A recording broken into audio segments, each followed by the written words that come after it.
રાજ્યમાં ભ્રષ્ટાચારીઓને કોઈનો ડર જ ન હોય તેવા કિસ્સા સતત વધી રહ્યા છે। અમદાવાદમાં પકડાયેલા લાંચિયા અધિકારીઓએ હવે તમામ હદ વટાવી છે।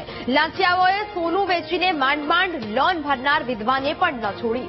વિધવાએ તેના અપરિણિત ભાઈના નામે લોન લીધી હતી। ભાઈનું અકાળે મૃત્યુ થતાં લોનની 80% રકમ માફ થઈ ચૂકી હતી।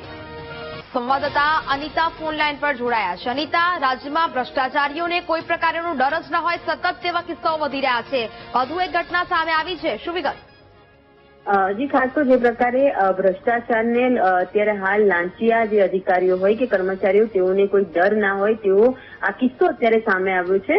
ખાસ તો એક જે પરિણીત જે યુવકના મૃત્યુ બાદ તેની વિધવા બેન દ્વારા તેની જે પ્રોપર્ટી હતું તેમાં હકદાર માટે તેણે જયારે તપાસ કરી હતી એ દરમિયાન આ જે લાંચિયા જે આરોપીઓ જે છે જેમાં એક એડવોકેટ છે રાજેશ કુમાર ઉર્ફે રાજા પ્રજાપતિ અને જે અન્ય જે કુશ મહેતા, ભારતી પરમાર, દલપતસિંહ ઠાકોર, ખ્યાતિબેન જોશી અને બળદેવ પરમાર નામના આ જે શખ્સો દ્વારા જે સબ રજિસ્ટ્રારની કચેરી છે ત્યાં પોતાનું નામ જે વારસદાર તરીકે નોંધવા માટે તેઓએ લાંચની માંગ કરી હતી। ₹75,000ની લાંચ માંગી હતી। એ દરમિયાન 74,500 લાંચ લઈને આ કામ સોંપવામાં આવ્યું હોવાનું સામે આવ્યું હતું અને આજે આરોપીઓ દ્વારા સતત આ મહિલાને આજે દબાણ કરવામાં આવતા હતા લાંચ લેવા માટે અને ત્યારબાદ જ પોતાનું નામ તેના હકદાર તરીકે, વારસદાર તરીકે ઉમેરવામાં આવશે તેવી રીતના દબાણ કરીને સતત ટુકડે તેની પાસેથી પૈસા પડાવ્યા હતા। એક તરફ જે વિધવા મહિલા તે ખૂબ જ આર્થિક રીતના જે સક્ષમ ન હતી પરંતુ તેણે પોતાના